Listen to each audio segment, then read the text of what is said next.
Overcoming Fear, a motivational story. Have you ever wondered why fear always shows up just before something beautiful happens? Why the moment you stand closest to your dream, your heart starts whispering, "What if you fail?" Today, on Finance Compass, we share a story that reminds us all that fear isn't the enemy. It's the sign that we're standing on the edge of growth. This is the story of a young boy named Arun, and the day he learned what courage truly means. In a small mountain village, surrounded by green hills and silver rivers, lived a boy named Arun. He was 12 years old, curious, shy, and known for his quiet smile. His father worked as a carpenter, and his mother tended to a small tea shop near the village square. Life in the village was simple, calm, and filled with laughter. But there was one thing that everyone knew about Arun. He was afraid of heights. Even when the other boys climbed the big mango tree behind the school, Arun would stay at the bottom, cheering them on but never daring to climb. One day, "Arun, you'll miss the sweetest mangoes," his friends would tease. He'd laugh nervously, brushing the dust off his shorts, pretending not to care. Yet deep down, he wished he could be brave like his grandfather once was. Arun's grandfather, known as Babuji, was a wise old man with a gentle face and a mind sharp as an eagle's. He had once been a traveler sailing rivers, crossing forests, and bringing back stories that the whole village loved to hear. One evening, as the sun melted behind the hills, Arun sat by his grandfather's side. The old man was carving a piece of wood into the shape of a bird. Arun watched quietly, his eyes following every movement of the knife. "Grandpa," he asked softly, "were you ever scared when you traveled?" Babuji smiled without looking up. "Scared? Many times, Arun. But I learned something. Courage doesn't mean you don't feel afraid. It means you walk forward even while fear walks beside you." Arun frowned. "But what if fear wins?" The old man chuckled. "Then, my boy, you try again tomorrow."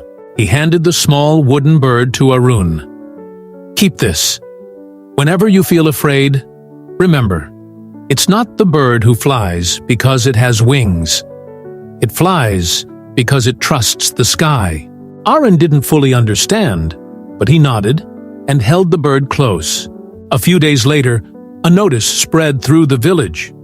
The spring festival was coming, a time of music, dance, and games. But the highlight of the festival was always the lantern ceremony, where one child from the village would climb the old watchtower at the edge of the hill and light the first lantern that would float into the sky. It was an honor, and everyone dreamed of being chosen. This year, the headmaster announced that the chosen child would be selected through a draw. Arun watched from the crowd as names were picked one by one. The excitement buzzed like bees in the air. Then, as the final name was drawn, the headmaster read it aloud. "Arun, son of Ramesh." For a moment, the world went silent. Arun froze.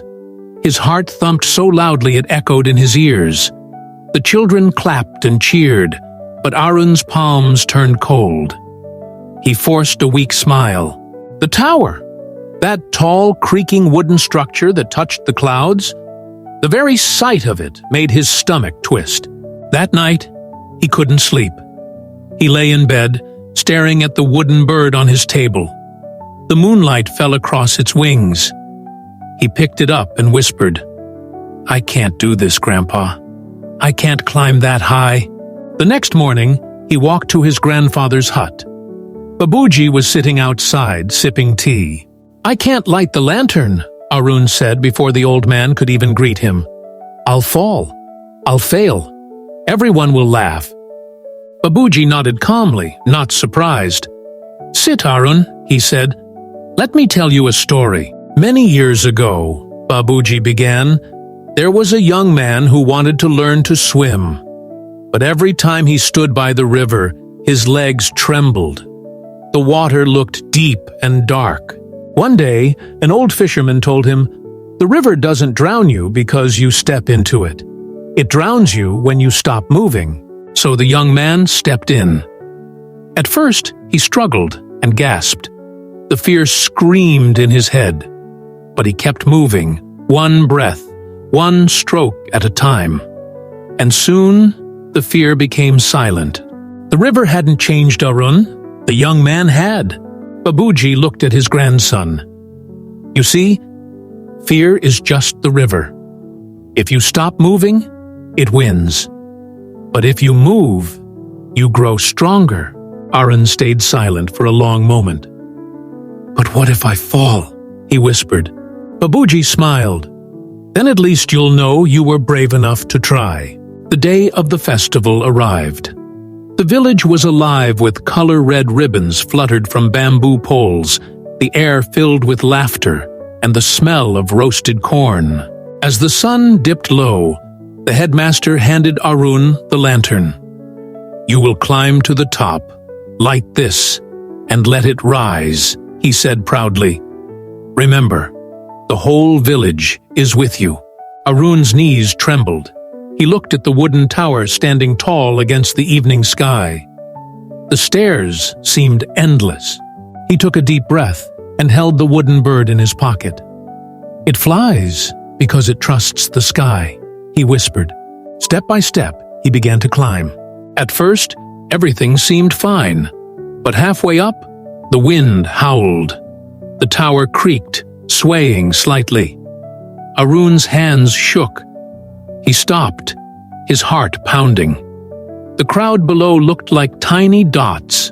"I can't," he murmured. Then he heard his grandfather's voice in his mind. "Fear is the river. Keep moving." He gritted his teeth and climbed higher. The higher he went, the stronger the wind grew, but so did his resolve. Finally, he reached the top. His legs wobbled, his breath heavy. He placed the lantern on the wooden edge, struck the match, and lit the flame. The golden light flickered and danced in the wind. Arun watched as it floated upward slowly, gracefully, until it disappeared into the stars. The crowd erupted in cheers. Children clapped. The headmaster smiled proudly. Down below, Babuji looked up, eyes shining. "He did it," he whispered. When Arun finally climbed down, his hands still trembling, his grandfather embraced him. "You see, my boy," he said softly, "the sky was waiting for you all along." That night, the village celebrated. The lanterns filled the sky like glowing fireflies. Arun sat beside his grandfather, his heart light and free. "I was scared," he admitted. "Every step I thought I'd fall."